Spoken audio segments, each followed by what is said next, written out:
नमस्कार, हरिभूमि टीवी के news bulletin में आपका स्वागत है और आइए अब नजर डालते हैं आज की प्रमुख खबरों पर। सबसे पहले बात करते हैं नेताओं के बीच चुनावी बयानबाजी की। देश के 5 राज्यों में आगामी विधानसभा चुनाव को लेकर राजनीतिक सरगर्मी अपने चरम पर पहुंच गई है। नेताओं के बीच तीखी बयानबाजी और एक दूसरे पर व्यक्तिगत हमलों का दौर शुरू हो चुका है। असम के मुख्यमंत्री हिमंता बिस्वा शर्मा ने विवादित बयान देते हुए कहा कि कांग्रेस की सरकार भारत में नहीं बल्कि पाकिस्तान या बांग्लादेश में बन सकती है। वहीं केरल के मुख्यमंत्री पिनाराई विजयन ने कांग्रेस नेता राहुल गांधी पर कड़ा प्रहार कर उन्हें अनुभवहीन बताया और कांग्रेस को भाजपा की बी टीम करार दिया। इस पर पलटवार कर शशि थरूर ने केरल में कांग्रेस को ए टीम बताया और दावा किया कि राज्य की जनता अब बदलाव चाहती है। इसके अलावा पश्चिम बंगाल में भी चुनावी माहौल गरमाया हुआ है, जहां भाजपा और टीएमसी के बीच 2/3 बहुमत को लेकर जुबानी जंग जारी है। इन सबके बीच चुनाव आयोग ने मतदान कर्मियों के मानदेय और भत्तों में बढ़ोतरी कर चुनावी तैयारियों को पुख्ता कर दिया है। सभी 5 राज्यों के चुनावी नतीजे 4 मई को एक साथ घोषित किए जाएंगे। अगली खबर पश्चिम बंगाल से। राज्य में विधानसभा चुनाव की सरगर्मी के बीच रामनवमी का पर्व एक बड़े राजनीतिक अखाड़े में तब्दील होता दिख रहा है।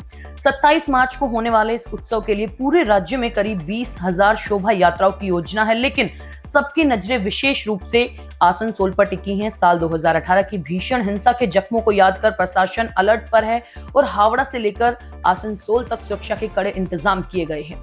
इस बार रामनवमी केवल धार्मिक आयोजन तक सीमित नहीं है, बल्कि भाजपा और तृणमूल कांग्रेस के लिए ये अपनी शक्ति प्रदर्शन का माध्यम भी बन गया है।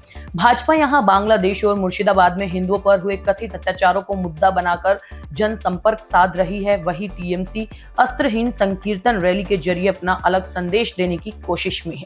23 और 29 अप्रैल को होने वाले मतदान से ठीक पहले ये 5 दिवसीय शक्ति प्रदर्शन राज्य के चुनावी नतीजों पर गहरा असर डाल सकता है। अब बात करते हैं होटल और रेस्टोरेंट की।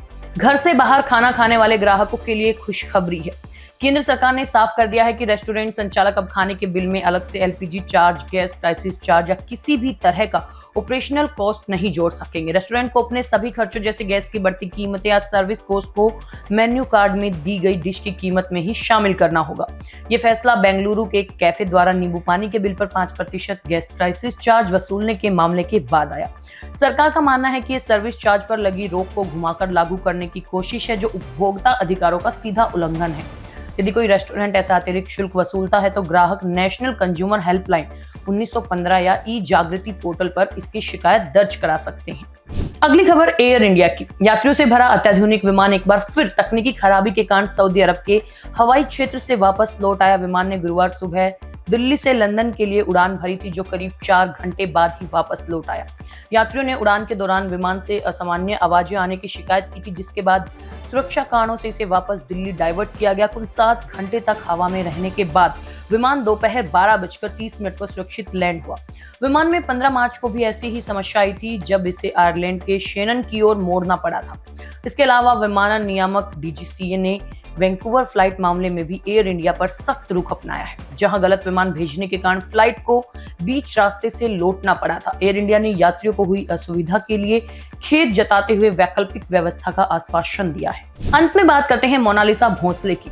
प्रयागराज कुंभ से चर्चा में आई मोनालिसा भोंसले और फिल्म निर्देशक सनोज मिश्रा के बीच उपजा विवाद अब लव जिहाद और चरित्र हनन के आरोपों तक पहुंच गया है। Film the diary of Manipur की शूटिंग के दौरान मोनालिसा ने डायरेक्टर पर 10 बार गलत तरीके से छूने और मानसिक प्रताड़ना के गंभीर आरोप लगाए।